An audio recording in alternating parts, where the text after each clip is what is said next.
E aí, tudo certo? Se a sua meta é passar no concurso público, a gente sabe que dominar a interpretação de texto não é só um detalhe, é essencial.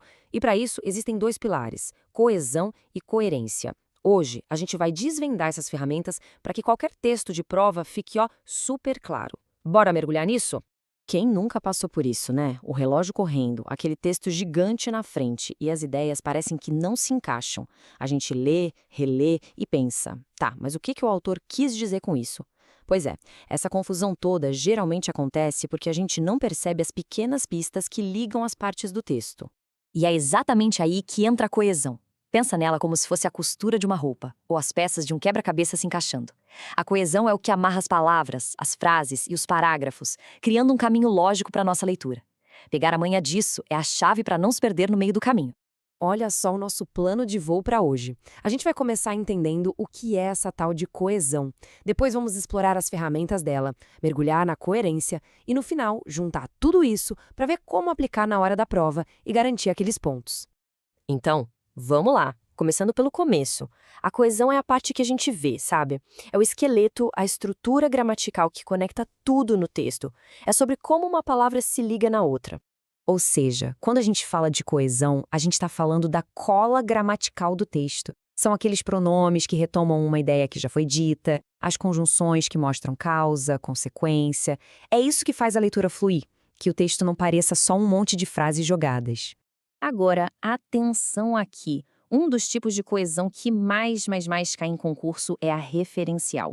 Ela acontece quando uma palavrinha aponta para outra dentro do texto. E esse apontar pode ser para algo que já foi dito ou para algo que ainda vai aparecer.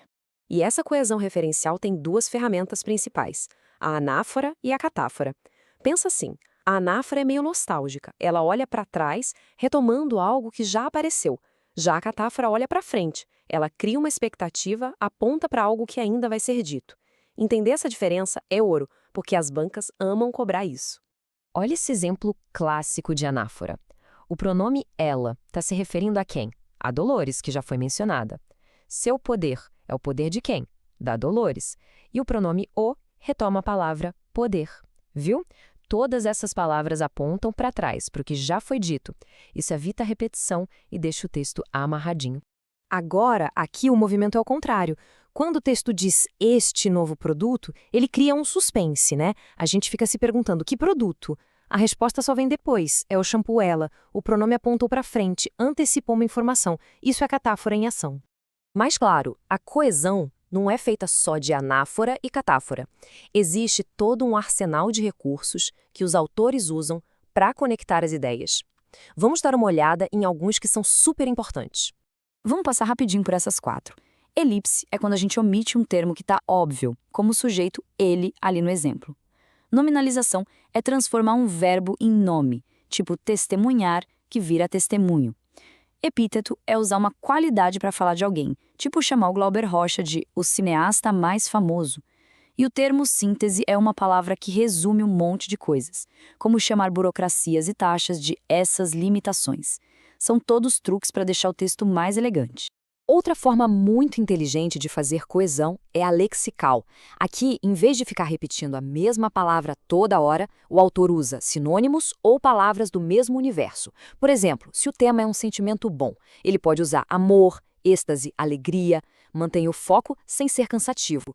E tem mais, olha só. Dá para usar numerais para organizar as ideias, repetir só uma parte do nome de alguém que já foi apresentado, usar metonímia, que é uma figura de linguagem, como falar o Sena, para se referir a Paris, ou associar palavras que andam juntas no mesmo contexto, como enchentes e alagamentos. Ok, até aqui a gente viu como o texto é costurado, como as palavras se conectam. Agora vamos subir um degrau. Vamos falar da coerência. A coerência é a lógica, é o sentido por trás de tudo isso. Porque não adianta nada ter um texto todo bem conectado se as ideias dele não fazem o menor sentido juntas, né?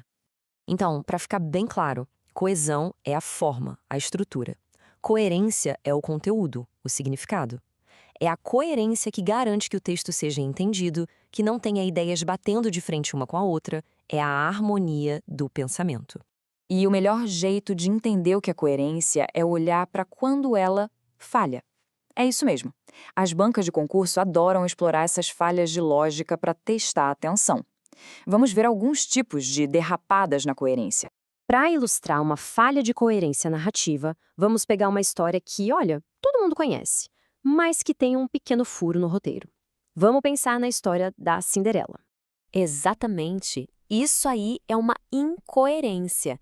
É uma falha na lógica interna da história. A regra era clara. À meia-noite tudo voltava ao que era antes, mas o sapatinho ficou lá, de cristal, para a história poder continuar. É um exemplo perfeito para a gente nunca mais esquecer o que é incoerência. E existem outros tipos de problemas de lógica, saca só. A incoerência argumentativa, quando a desculpa não cola com o argumento. A temporal, quando a ordem das coisas é impossível. A espacial, quando não cabe, literalmente. E a figurativa, quando os universos são tão diferentes que simplesmente não combinam. E um ponto super importante, a coerência estilística. A linguagem tem que combinar com a situação e com os personagens.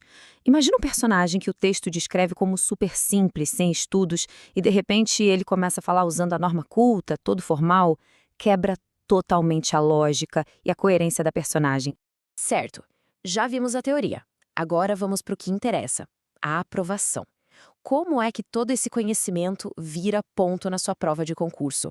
O benefício é muito direto. Quando a gente aprende a identificar esses mecanismos de coesão, os textos longos e chatos ficam muito mais fáceis de ler. Dá para seguir o rastro que o autor deixou, achar informações bem mais rápido e, o mais importante de tudo, entender de verdade a intenção dele. É a diferença entre só ler as palavras e, de fato, interpretar o texto.